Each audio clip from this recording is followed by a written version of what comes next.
पुरी का जगन्नाथ मंदिर ये सिर्फ एक मंदिर नहीं है, बल्कि अनगिनत रहस्यों की एक ऐसी दुनिया है जो आज की साइंस को भी चुनौती देती है। एक ऐसी जगह जहां आकर लगता है कि विज्ञान के सारे नियम फेल हो जाते हैं, जहां बड़े बड़े साम्राज्यों ने इसे झुकाने की कोशिश की, पर आस्था के आगे वो भी टिक नहीं पाए। और हाँ, यहीं पर छिपा है वो सबसे बड़ा राज, एक जीवित हृदय जिसके बारे में कहते हैं कि वो आज भी धड़क रहा है। तो चलिए इन रहस्यों की दुनिया में थोड़ा और गहराई से उतरते हैं। देखिए, जैसे ही कोई मंदिर में कदम रखता है ना, कुछ ऐसी चीजें सामने आती हैं जो किसी के भी दिमाग को चकरा देंगी। और पता है, ये कोई सुनी सुनाई बातें नहीं है, ये सब आज भी हर रोज होता है। जरा सोच कर देखिए, मंदिर के ऊपर जो झंडा है वो हमेशा हवा से उल्टी दिशा में लहराता है, या फिर वो रसोई जहां 7 बर्तन एक दूसरे के ऊपर रखे होते हैं और खाना सबसे ऊपर वाले बर्तन में पहले पक जाता है। मतलब ये ऐसी बातें हैं जो हर दिन वैज्ञानिकों और भक्तों सबको हैरान कर देती हैं। लेकिन ये सब जो बाहर दिखता है, ये तो बस एक झलक है। असली राज तो मंदिर की मोटी दीवारों के पीछे भगवान की मूर्ति के अंदर छिपा हुआ है। ऐसा कहा जाता है कि इस मंदिर का जो सबसे गहरा रहस्य है वो खुद भगवान श्री कृष्ण का जीवित हृदय है। इसे लोग जानते हैं ब्रह्म पदार्थ के नाम से। तो ये ब्रह्म पदार्थ आखिर है क्या? देखिए, ये कोई आम चीज नहीं है। मान्यता है कि ये एक जीवित धड़कता हुआ अंश है जिससे लगातार एक दिव्य ऊर्जा निकलती रहती है, एक हल्का सा कंपन महसूस होता है। और कहते हैं कि यही वो शक्ति है जो इस मंदिर को इतना रहस्यमयी और चमत्कारी बनाती है। तो सवाल ये है कि आखिर ये रस्म इतनी सीक्रेट और कह सकते हैं कितनी खतरनाक क्यों है? सोचिए, पूरे शहर की लाइट बंद कर दी जाती है, जो मुख्य पुजारी हैं वो भी अपनी आंखों पर पट्टी बांध लेते हैं, हाथों में मोटे मोटे दस्ताने पहनते हैं। इसकी वजह? ऐसा मानते हैं कि उस ब्रह्म पदार्थ की एनर्जी इतनी ज्यादा है, इतनी शक्तिशाली है कि उसे सीधे देखना या छूना किसी भी इंसान के बस की बात नहीं, जानलेवा हो सकता है। और ये सिर्फ कोई कहानी नहीं है।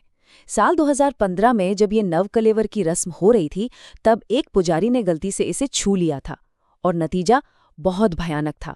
वो पुजारी वहीं बेहोश हो गया और जब उसे होश आया तो वो अपना दिमागी संतुलन पूरी तरह से खो चुका था। अब देखिए, इस रहस्य को सुलझाने के लिए 2 अलग-अलग थ्योरी सामने आती हैं। एक तरफ तो है अटूट विश्वास, जो इसे भगवान श्री कृष्ण का धड़कता हुआ दिल मानता है, तो वहीं दूसरी तरफ कुछ रिसर्चर्स ये भी कहते हैं कि शायद ये किसी प्राचीन आर्क रिएक्टर जैसी कोई पावरफुल डिवाइस है और इसकी खतरनाक इलेक्ट्रोमैग्नेटिक एनर्जी को कंट्रोल करने के लिए ही इसे लकड़ी की मूर्तियों में रखा जाता है। अच्छा, अब ये तो समझ आ गया कि रहस्य क्या है, लेकिन सवाल ये है कि ये दिव्य हृदय, ये ब्रह्म पदार्थ आखिर मंदिर तक पहुंचा कैसे? इसकी कहानी भी किसी महाकाव्य से कम नहीं है। इसकी कहानी शुरू होती है महाभारत के समय से। जब भगवान श्री कृष्ण ने देह त्यागा तो उनका पूरा शरीर तो पंचतत्व में विलीन हो गया, पर उनका हृदय वो धड़कता रहा, आग भी उसे जला नहीं पाई।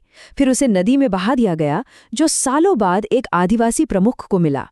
फिर कई सदियों बाद राजा इंद्रद्युम्न को एक सपना आया और उन्होंने उसे ढूंढ निकाला। दिव्य वास्तुकार विश्वकर्मा ने इसे मूर्तियों में स्थापित करने का काम शुरू किया, लेकिन एक शर्त टूट गई और मूर्तियां हमेशा के लिए अधूरी रह गईं, और वो रहस्यमयी हृदय भगवान जगन्नाथ की मूर्ति के अंदर हमेशा के लिए स्थापित हो गया। लेकिन कहानी यहीं खत्म नहीं होती। इस मंदिर के रहस्य एक 500 साल पुराने ग्रंथ से भी जुड़े हैं, जिसमें आज के समय की घटनाओं की भविष्यवाणी की गई थी, और वो भी हैरान करने वाली सटीकता के साथ। इस ग्रंथ का नाम है भविष्यमालिका। इसमें लिखा था कि एक ऐसी महामारी आएगी जिसमें लोग घरों में कैद हो जाएंगे, जो बिल्कुल कोविड-19 जैसा लगता है। इसमें यह भी लिखा था कि मंदिर के झंडे में आग लगेगी और एक तूफान से सुदर्शन चक्र मुड़ जाएगा। और कमाल की बात यह है कि ये दोनों ही घटनाएं हाल ही में हुई हैं। और भविष्यमालिका की जो सबसे बड़ी भविष्यवाणी है वो तो अभी बाकी है। इसमें लिखा है कि जब कलयुग अपने अंत पर होगा, तब ये पूरा मंदिर समुद्र में समा जाएगा, और ठीक तभी भगवान विष्णु के आखिरी अवतार कल्कि का जन्म होगा। इस मंदिर का इतिहास सिर्फ चमत्कारों का नहीं है, बल्कि एक तरह की जिद का भी है। ये इस बात का सबूत है कि जब आस्था खड़ी होती है तो बड़ी बड़ी ताकतें भी झुक जाती हैं। इतिहास खुद इस बात का गवाह है। 16वीं सदी में मुगल जनरल कला पहाड़ की पूरी सेना को एक अजीब से तूफान और मंदिर से निकली एक तेज रोशनी ने वापस लौटा दिया। फिर सदियों बाद जब अंग्रेजों ने रथ यात्रा को अंधविश्वास बताकर बंद करने की कोशिश की तो लाखों लोगों का गुस्सा फूट पड़ा और उन्हें भी अपना फैसला वापस लेना पड़ा। मतलब हर बार आस्था ने सत्ता को हराया है। तो आखिर में सवाल फिर वहीं आके रुक जाता है, क्या ये सब सिर्फ एक इत्तेफाक है या ये करोड़ों लोगों की गहरी आस्था की ताकत है, या फिर यहाँ कोई ऐसा सच मौजूद है जो हमारी आज की साइंस की समझ से बिल्कुल परे है? शायद इसका जवाब हर किसी को खुद ही ढूंढना होगा।